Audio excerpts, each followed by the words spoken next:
Welcome, Laura Folks, to Coaching in Session. How are you doing today? I'm great. How are you? I'm doing well. Thank you so much for coming on. Today, I have you on as a certified holistic health coach, and we're going to be talking about some of the work you do. So, in your own words, can you explain what a certified holistic health coach does and how you help people? Sure. Yeah. So I work with people to help them end self-sabotage around food without needing more willpower or discipline. And really, the goal is to transform their relationship with food by helping them figure out how they are using food as a form of protection and to center safety. And it's because people might be using food as a coping mechanism for depression. It could be. It could be depression. It could be a lot of my clients feel some level of anxiety.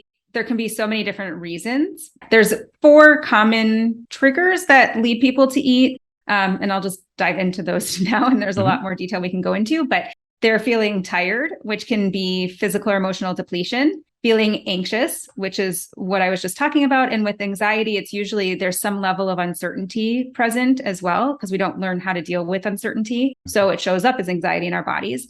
And then feeling inadequate, which doesn't necessarily mean that we feel inadequate in all areas of our life. It could be in certain aspects where we feel not enough or not good enough, and then feeling lonely. And even when we have a great support system around, we still can feel isolated, alone, or lonely. So those are some of the common themes that tend to show up for people that trigger or trip off an unconscious cycle that leads them to eat out of alignment with their goals.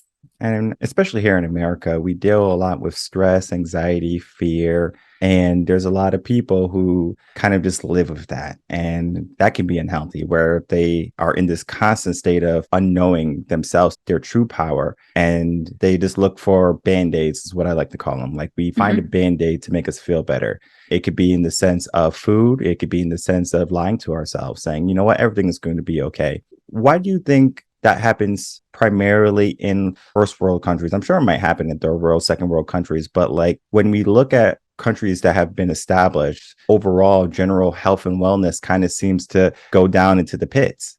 Yeah, well, I think there's a few different reasons, but one of them, when you said lying to themselves, I think part of it is sometimes we don't necessarily know what is really important to us or even the totality of who we are. Like there's a lot of socialization that happens from society, from our families of origin, in schools, in religious institutions. There can be a lot of socialization where we internalize things and we might be trying to live towards expectations that are for other people that basically got us some level of acknowledgement or had gotten us success in many ways in the past. And when we got success, we would be like, oh, this works, so let me keep doing this.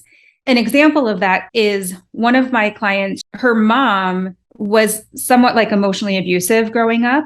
But she would always talk about the value of having more money, having a bigger house, like more of the material things. And so my client is constantly feeling like she needs to have more because she's trying to get this recognition or acceptance from her mom. But as we really dug into her values and what's important to her, she's like, I don't really care. As long as my basic needs are met, I don't really care about the material things, but she's constantly striving for them because she's trying to be accepted by her mom. And so what we're trying to figure out for her, or what we are working towards figuring out, is what does she actually value? And she's also striving for some level of perfection, but what does this perfection actually look like? It's almost like she's got such a high bar, but she doesn't even know what the bar is. And so it keeps raising and raising and raising, and she can never actually hit it or accomplish it, but it's also not coming from within. So there's a lot of lack of satisfaction. And then that's where she turns to food because she's burning herself out. She feels really unfulfilled and unsatisfied because making more money and having a bigger house or having a nicer car isn't really important to her. And so it's not satisfying or fulfilling once she gets it. She just feels like she needs more because she hasn't gotten that acceptance that she didn't even realize that she was striving for. And as we talked about it, she's like, do I even need to be accepted by my mom? Is that even really important to me? Yeah, I mean, when we look at the mindset that we gain or develop as children, it kind of leads us down a path. where it's like, okay, we have to please our parents, we have to please society, we have to try to please ourselves. And we look at, well, what pleased my parents? And we look at mom and dad and look, okay, well, they did this. It seems like that's what adults do. So then that's what they associate what success is or what happiness is. And oftentimes when many people, they give themselves happiness, it's always at a destination. It's always like, I'll be happy when, right? That contingency there. Sometimes it takes a long time to get there. And then so they're like, okay, I'm just not happy. And it's because they are giving themselves happiness into the future. So they say, well, how can I cope? Well, okay, I could drink, I can do drugs, I can not take care of myself, eat unhealthy, things like that. And that lack of self-care, it hurts us in the long run because it takes us further from happiness because now we're going in the wrong direction almost. I know the work that you do as a health coach is trying to help people get back on track. How do you help people become aware of the track that they should be on? And not so much the track that society has said, not the track that parents have said, or maybe the track that they're giving themselves a facade of belief that they should be on. Well, I think one of the biggest things is you said, like, it's almost kicking the can down the road too, of like, once I reach X, then I'll be happy. And so I hear that a lot of like, once I reach my weight goal, then I'll be more comfortable and I'll feel better about myself. So I will put myself out there for dating, or I will just be able to show up more as myself. That can be true for sure. And there's so many of my clients who have reached their weight loss goal at some point and they still weren't happy. And how many people reach a goal? And like I was talking about with that one client who has reached her financial goals, then she needs to get more and she's reached $1 million in her business and it's still not enough. And so when will it actually be enough? But part of it's because it's not actually coming from within, right? A lot of times we're not actually clear on what it is that we really want or need. It's what we think will get us acceptance. And then when it feels like we're falling short on that or not getting accepted, or we're still not comfortable, we haven't addressed why we are eating in the first place and talking about weight specifically or our eating. If we are working towards a weight loss goal to try to get us to a place where we think we're going to be happier, but we're not addressing why we're feeling unfulfilled or unsatisfied to begin with, then it's always going to feel like we're falling short. So we really need to figure out, how have we been conditioned? How are we looking at things in black and white, all or nothing, seeing that there are other options and ways to choose beyond just having to use food as safety or working towards these goals that aren't necessarily aligned with us and our values and what it is that we want to choose. And it's not to say that reaching a weight goal isn't important or isn't something that you want to work towards, but it's a matter of not only looking at why you want to do that, but also why are you not doing that? And that's what we do throughout the process I take my clients through, is looking at the why not. So why is it that you can plan ahead, you can have your healthy food on hand, but then you still drive through the fast food drive-through on the way home? Or why is it that you'll say, oh, I'm not going to have much to drink when you go out with friends, and then you end up drinking 2 bottles of wine? Or you might say, like, I'm going to go to the gym, and you have your clothes laid out, but then you don't do it. So we really need to look at that why not. And so that's what I'm really looking at with people, is how are they self-sabotaging and how are they trying to protect themselves with these quote unquote bad habits that are keeping them from reaching their goal. And when we look at health, it's not just about the foods we eat or going to the gym or the scale. It's also about mindset and our habits, right? Looking at that, the why is so important too, because if you don't understand why you do the things you do, then it's going to be difficult to change the things that you want. Right. And what I find is that many people shine in some area, right? So for example, you might be an awesome cook. And so you are the best cook around, but you might not be disciplined in going shopping. So you just order a favor or something for the food to come to you. Because if you notice when you go to the grocery store, you buy too much groceries. You buy Doritos that you shouldn't be buying. You buy frozen pizzas, maybe your favorite ice cream. So you're buying a lot of unnecessary things. Even though you love cooking, you might say, well, I can just make a frozen pizza now or a TV dinner. So it's just easier sometimes. It's more convenient for people to say, you know what, I don't want to cook, even though I'm amazing at it. And maybe there's also a shadow side to that. I'm not a good cook.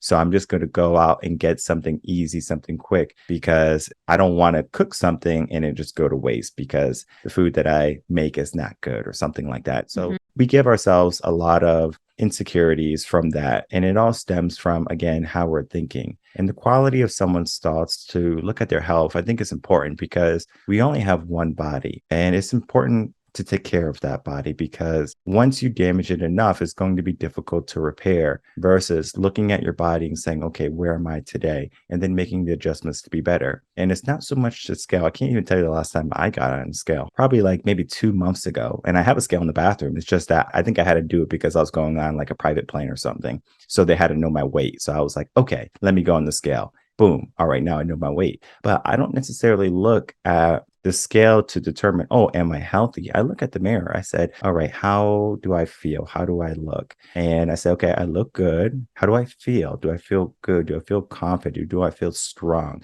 Am I energetic? And it's so important for me to feel energetic because my days are so full. I know many people, especially like your client who has reached $1 million business, that right there is a feat in itself. That's amazing. And for her to have put in the energy and the dedication into that, just shifting that to focus on your health and your fitness and your energy levels, but intrinsically, not just so much more materialistically. I think that's difficult for people, especially here in America, because we look at materials as such a big thing, where it's like, what car are you driving? How big is your house? What clothes are you wearing? All of those things are a factor. How do you tell people that those things are important, but your body, your energy levels is even more important because it can lead you to something more? Well, it's figuring out what really is important to them. Is their energy level what is important to them, or is it a matter of how they're feeling in their bodies? And one thing I want to point out is that with looking in the mirror and seeing like how you feel and how healthy you feel, to give an example. So I'm just thinking about when I was going through my, not only my weight loss journey, like I lost 60 pounds from my heaviest. And even after I lost 60 pounds, and I've maintained that for years now. And there were days where I would feel really comfortable and confident in my body and feel like I looked really good and felt really good. And then there were other days where I would look in the mirror and be like, "Ooh, I'm fat. I need to lose weight. I need to get back on track. I need to go back on a diet." And my weight hadn't changed and my body didn't change. And so sometimes the way that we feel or how we are viewing ourselves can shift and change, but our bodies actually haven't changed. So sometimes it can be really hard to even just look at yourself in the mirror and say, "Oh, I am healthy. I feel healthy." Because there might be days that you do feel healthy. And then there might be days that you don't feel great in your body. And your body doesn't change overnight, typically, unless there's some like level of bloating or something that's happening, but rare that it would change overnight. So what we want to look at is like what actually changed in that situation? Because yes, it's partially mindset, but it's also what are we making things mean about us? So I found for myself that when I was feeling fat or feeling like I needed to lose weight or just wasn't feeling comfortable in my body, there was usually some level of uncertainty or vulnerability. And especially this was happening when I was first starting out in my business. So it would typically come up when I was feeling vulnerable or uncertain with something in my business, whether my revenue wasn't where I was hoping it was going to be, or I was doing a big presentation that was making me feel really vulnerable, or I was going to be putting out like a new newsletter, a blog post, or something that was going to feel vulnerable. There was usually a new level there that was triggering me to feel not as comfortable and confident in my body. So I just wanted to share that just because, yeah, we can have these ideas in mind of like, how do we want to measure feeling healthy or feeling good in our bodies? And yes, it is partially mindset, but it's also, there can be these unconscious things that are happening or things that are triggering us in ways that we don't realize that make it hard to be in our body or to feel comfortable, confident, healthy, any of that stuff. And so we really want to address like anytime we're having food or body noise. So when I say food or body noise, it's really thinking about food in an unproductive way, thinking about our bodies. We're thinking I should, or I shouldn't, or I must, or I have to, or feeling like we are having mental gymnastics around food, binge eating, any of that is a symptom that there's something else happening. And we want to dig into that to see what is actually coming up and how are we being triggered? What's the meaning that we're making of a situation to see what's really important to us and what do we want to choose? And I think the most important aspect is understanding healthy habits more so than anything. Yes, mindset is a role or plays a role or part of it, because if someone is extremely mindful of what they do, there might be some blind spots. And so those blind spots can be detrimental to how they feel. And similar to how you said the triggers. Well, those triggers, right? Where do they stem from? Insecurity, fear, doubt. All of those have to be addressed at some point. And again, I'm sure that's some of the work that you do helping clients with those triggers. But when you understand who you are, when you look in the mirror and you say, okay, I'm this person, it's not I'm this person today and I'm not this person tomorrow, or I feel this way today and tomorrow I'm going to feel crappy. Yes, the body's going to change, especially as you age. I remember when I was 28, my body did a total 180. And it's like, what happened to my body? I used to be able to eat all this food and not gain a single ounce. But then I'm like, okay, now I'm gaining. So my body changed. So I had to pivot. I had to adjust. And I think sometimes people, they don't like to look on the inside.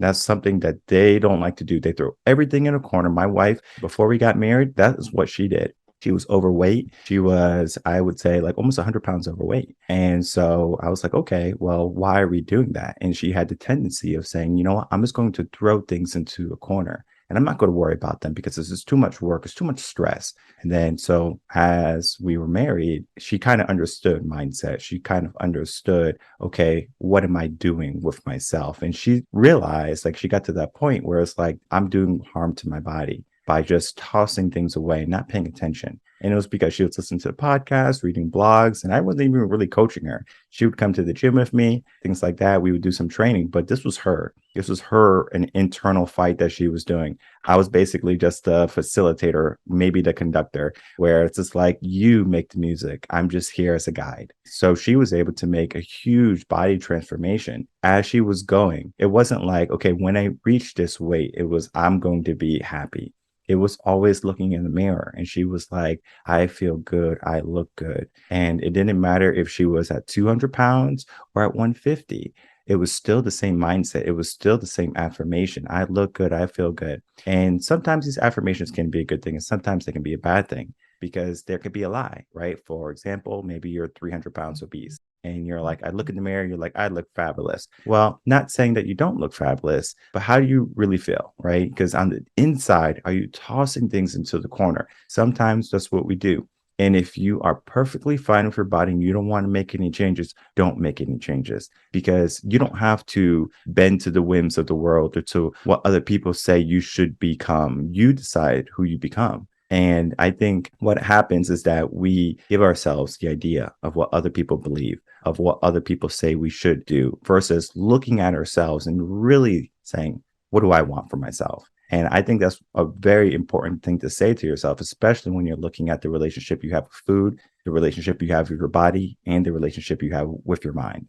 For sure. And I will say for a lot of my clients too, is sometimes there's a disconnect and they're not even sure what they want or what they need or what their body wants, because they have been so conditioned or have been so disconnected with themselves because they have been living in a way that they were taught that their needs and wants didn't matter or using their voice was unsafe. And so it can be really challenging for them to think about, what is it that I even want or need? Because it's not always coming from truly what their body wants and needs or what their mind wants and needs. They're not really sure, right? So there's even that piece of it, is some people are able to connect with that and other people aren't. And so if you're not, then we want to really look at, and it is a process to figure out and to get into, to reconnect with yourself. And some of my clients too, they think of their body from here up, which is from their neck up. And they are really uncomfortable because it has been unsafe to be in their body, or they don't trust themselves. They don't trust their bodies. And so we need to be able to test and experiment with new behaviors to see that they are safe, or they can build resilience to see that they can be safe in their bodies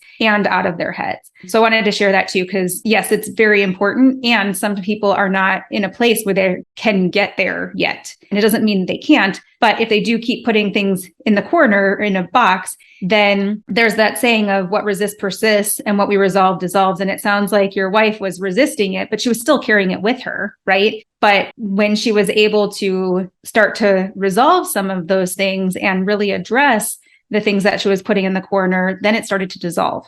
And that's really helpful and important to get through too. But it's not easy either. It's not an easy process. Change is not easy. Change can be one of the most difficult things someone can do, whether it be changing their mindset, changing their body, changing their habits, career, whatever, right? If you have Mhm. to change it, it's going to be difficult. Typically, people just don't change for the sake of change because the body or the brain understands that change requires a huge amount of effort, huge amount of energy. And so, if you want to make a change, typically it's going to be more challenging to do it without a trauma. So, many people wait for that trauma to happen, heart attack, stroke, diabetes, where they finally get that doctor's note and they're like, hey, you need to fix this very quickly. Otherwise, you only have this many years left, right? And then it's kind of like a wake up call. And we're like, okay, I'm going to wake up. And going back to something you said, I think it's important to understand this the difference between wants and needs. For example, I might want cake, I might want ice cream, I might want to go to the gym, I might want to maybe go to the movies and eat some popcorn, but do I need it? Right. And we get into the idea of want and need. Maybe talking about that a little bit. And then if you can, maybe talk about some of the things that you want in your life and then some of the things that you need in life. And then talking about the appreciating of having the things that you want sometimes. And even with that, I would say that sometimes, it makes me think about mindful eating or just like being more mindful too. Sometimes we might know what we need, which is to be healthier or to work out and to exercise. But there can still be a disconnect of knowing you need to do that and then being able to follow through with that and having the desire. Like so many of my clients, they know what to do and they know what they should be doing, but they're not sticking with it and they don't know why. So I have clients who are diabetic, have heart conditions. They have had those tests. Like the doctors will say, you need to lose weight, you need to get healthy. And they want to do that, but they're not able to stick with it and they don't know why. So there can be that need and there also can be that want. But if they're not able to stick with it, we really want to figure out, going back to that why not? Why are they not doing those things? And that's where those behaviors are typically protective. And so even when we have the desire, if we're not sticking with it, there's probably something else that's happening underneath the surface. And often when we aren't, I'm going to go through this cycle that's typically happening just because I think it might help some people to realize, like, if they're binge eating, mindlessly eating, it could be drinking more than you'd like, mindless shopping, mindless scrolling on social media, any of those habits that we consider to be like bad habits or our coping mechanisms in some way. That can be another place where they're like, I know I shouldn't be doing this stuff and I want to be more productive or doing things in a different way. But then they're not able to stop it. They're usually in this unconscious cycle. So it starts with a trigger, which are the 4 triggers I mentioned earlier of feeling tired, anxious, inadequate, or lonely. Then we have a story. And the story was usually created earlier in our lives when we didn't have the full context of what was happening in a situation. So we made meaning from that situation about us. And as an example, I was bullied in middle school and high school. And so I developed a story of not wanting to be misunderstood because if there was a risk of being misunderstood, then I could fail and end up being rejected. And that story did serve me in some ways, but then there were many times that it was keeping me stuck and was trying to protect me. From the story, then we have stress reactions. And just like animals, they go into fight, flight, or freeze mode when they're at physical threat. We have stress reactions when our belonging is at threat, which are to compete, avoid, or accommodate. From those stress reactions, there's behaviors. And the behaviors in general for the compete stress reaction is when we compare ourselves to other people. It can be comparing our body or skill sets to another person. It can even be comparing a current version of ourselves to a past version of ourselves. And also with the compete stress reaction, we often feel like we're falling behind. So it's almost like we're running a marathon and the finish line keeps moving, but we can never really catch up. So we take on more to try to get ahead, but then it just burns us out. Accommodating is when we put other people's needs ahead of our own. We want to keep the peace, don't want to rock the boat. And so we often fall off of our own to-do list. And then feeling or avoiding is when we will procrastinate and fall into analysis paralysis and build things up to make them feel so overwhelming that we end up freezing and not taking action. So we've got the trigger, the story, the stress reaction, the behavior. We eat out of alignment with our goals. We lose self-trust, and then it loops back into the trigger. The reason I wanted to share that is because we can have these needs, but if we're in this cycle, it can be really hard for us to stick with what we know would be really helpful for us. And so we want to figure out how are these bad habits actually protective behaviors so that we can start to see that people can be safe, and also discerning and seeing when is their story helpful and when is that a part of their identity that they want to choose to use. Like there can be times where I'm okay being misunderstood. And then there are other times where, and I've healed the story a lot, but there can be other times where it feels really vulnerable and exposing to be misunderstood, or feels a lot more risky. And then also same with like accommodating or competing. What are the times that it's okay to to compromise or put somebody else's needs ahead of mine? And when is it that we need to find more of that win-win in the collaborative solution? And by being able to see that there are other options as opposed to just getting chosen, getting acknowledgement, getting accepted, whatever it is that we're striving for, then we can more naturally be able to function in a way that is in alignment with us, our values, our goals, what's important to us. And then it doesn't feel like there's such a big disconnect between wanting to do the right thing and knowing you need to do it, but then not being able to. So you are more naturally able to work towards those things that are important to you. Does that make sense?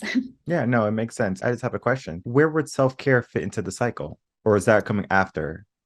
Well, self-care, typically when we're in that cycle, it's hard for us to even focus on ourselves or to prioritize self-care because we're in a state of feeling like we're in these triggers and we're numbing out or using things to cope. And this is where we get disconnected from ourselves too. So kind of what I was talking about earlier is if you're experiencing those triggers, if you're in your story and you don't want to feel that, that's when it's like, let me get out of my body. And sometimes like we're in our head so much because we have the guilt, we have shame, we are beating ourselves up for our choices. And if we're feeling inadequate, for instance, then it might be like, how could you have done that? How could you have failed? Why did you binge on all of that food when you know you shouldn't have done it? So now you've fallen off track. You might as well just keep going. And so then it's like you have kind of abandon yourself in a way to not feel that. And so that's where, even though we might want to take care of ourselves, it can be really hard to when we're in that because we don't want to feel the feelings that are coming up when we're in the cycle. But what about the people who say they're going to give themselves a self-care day? And the self-care day is I'm going to eat ice cream, I'm going to drink wine, I'm going to watch Netflix, I'm going to order pizza. So they're doing all of these things. And maybe they didn't even get into the aspect of looking at their habits. They didn't look at healthy eating or conscious eating. They just say, okay, well, it's Friday. I had a stressful week and now I'm going to de-stress. This is my self-care day. Looking at that definition of self-care versus the true definition of self-care. One is saying, okay, I need this because if not, I'm going to be stressed out, burned out, all those negative things. And then the other one is truly looking on the inside and saying, I need this so my body can be more energetic. I can feel more fulfilled and going on from there. To me, that sounds like in that example is that if somebody feels like, oh, I've had a stressful week, and it's more of not necessarily a self-care thing, it's more of I deserve this, or I think of it sounds like they've been feeling constricted throughout the week or deprived in some way. And it could be deprived, like if they've been eating healthy all week and depriving themselves, or quote unquote healthy, whatever that looks like, or they have just been feeling deprived of having rest or recharging time. It seems like they've been feeling like constricted or restricted throughout the week. And Friday is that opportunity to like, okay, I have a time to release. And so that's where they're like, I deserve this. I'm going to eat all the food. When in actuality, is that really what they needed? Or is it that they were feeling so restricted and burnt out from the week that we need to figure out what got them to that place to feel so depleted and feeling so constricted that they feel like they need that release. And it's almost like the release valve, right? At the end of the week. So yes, it might be that they feel like that's self-care, but that to me is a sign or a symptom that they were actually in that cycle that was happening throughout the week. And this is their opportunity to like be a little bit out of that cycle. But they're using it as a way to say, I deserve it. So we would want to dig into that to see how was their story coming up? What was it they actually needed? How can we make sure that they don't get to a place where they're feeling so deprived and depleted by the end of the week that they need to deserve to eat all of the ice cream and pizza and everything? And when someone is in that cycle, maybe they're unaware that they're in that cycle, and maybe they don't Mhm. want to admit they're in that cycle. Yep. And I know your ideal client would be someone who wants to get out of that cycle, right? They say, okay, I'm in this cycle. I want to change, right? And then they say, hey, Laura, I want to change this. I want to fix my habits. I want to fix my health, right? All aspects, mind, body, whatever. Is there something that you can tell people today, right now, that will be that shock that finally makes them aware, saying, I need to make a change today? And it's not that they should make the change or that they have to, right? Getting back to the need and want, but Mhm. looking at the aspect of at what point do you need a holistic health coach, right? Getting into that way of thinking. I think that if there's any part of that cycle that I shared that makes you like sit back and nod and think, yeah, I can relate to that. Yep, that makes sense. Yeah, I can see that how that happens. Like if I'm binge eating or mindlessly eating, then what's really helpful is to be able to observe yourself in a way that is not necessarily from a place of judgment, but looking at and bringing curiosity to what are my patterns? What are my triggers? Because a lot of times people think that they are very self-aware, but they're really self-critical. And by being able to identify their story and their triggers and being able to see what's actually happening when they're eating out of alignment with their goals, it can help to decrease the guilt and shame because we're seeing that it's not necessarily what my clients find really helpful from the process that we go through and just even identifying their story is being able to see that it's not that they're lacking willpower or discipline, but there's something deeper that's happening when there's an emotional vulnerability there. And by being able to identify what that is, then it can provide some hope that things can change as opposed to being stuck in that cycle. So if there's any parts of those triggers where you're starting to think, okay, yeah, maybe feeling tired or anxious, inadequate, or lonely, any of those are resonating, and you're kind of curious as to what could my story be, or what is my cycle? What leads me to binge eat? If there's a little hint of curiosity, then it could be a time to start to explore what that is. And I'll give everybody a tool that they can use so they can start to explore that for themselves. I do have a free workbook on my website that people can download to help guide you towards figuring out those tail emotions, the tired, anxious, inadequate, or lonely, and which ones resonate with you. But something that you can do, and it's outlined more in the workbook, but is being able to look back on a day where you ate out of alignment with your goals or felt like you were self-sabotaging and really plotting out all the times that you thought about food, thought about your body, or were just eating out of alignment with your goals and thinking about what was happening. And we want to look at the circumstances and what did that trigger in you? So we really want it to be more of an internal focus of were there some of those triggers that were present and really jotting down all of the times throughout the day something came up so we can get an idea of what the triggers are and also seeing that it's not one big event that leads us to eat. It's usually a buildup of a lot of them. So mapping out that day and journaling to see what was actually happening can be really helpful to give you that starting point to observe yourself without that judgment to see what is leading you to eat out of alignment with your goals.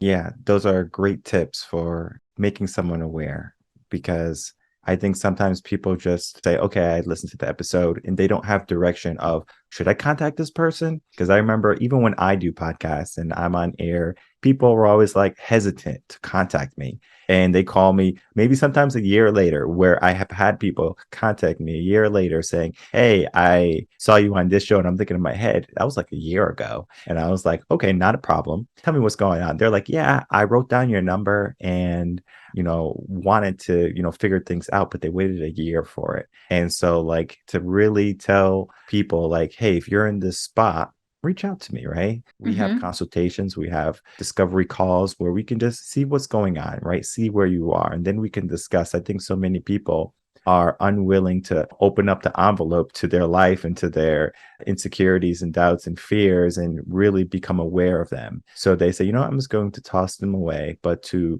be brave, be courageous and say, I'm going to reach out to Laura today and I'm going to say, what, I might not get the answers I want to hear, but I'm going to get the answers I need to hear. And I think that's important for us to begin to make the change that we need in our life and our body because we only get one of them. And it's important that we take care of that body. So if I can from you, Laura, it's been a great discussion, great conversation. Please share with us any last words, final words you would like to say to the audience. And then please tell people how they can find you. Great. I will definitely do that. One thing I want to say too about reaching out, the stuff is really vulnerable. Even reaching out and asking for support can be really vulnerable, which is, I think, part of the reason why people don't always do it right away, because you don't know what is going to be on the other end. Sometimes, even when I start with a client, they're like, I binged last night because I'm thinking about the fact that I'm going to have to change everything. And that's not how it works. Like, I don't tell people like, okay, now's the time you stop eating all of your favorite foods and you're going to be deprived from here on out. That's not the goal of this, but it can be very vulnerable. And also, I know that a lot of my clients and people I work with, they feel really isolated and alone in their relationship with food. It's not something that they share with people often. There can be some shame in it. I just want people to know that I like to create a safe space for people where it is judgment free, so that if that is something that's holding you back from reaching out, I hope that you have gotten a feel that I don't create judgment in my sessions or in my calls and stuff. And it can be a safe space, and that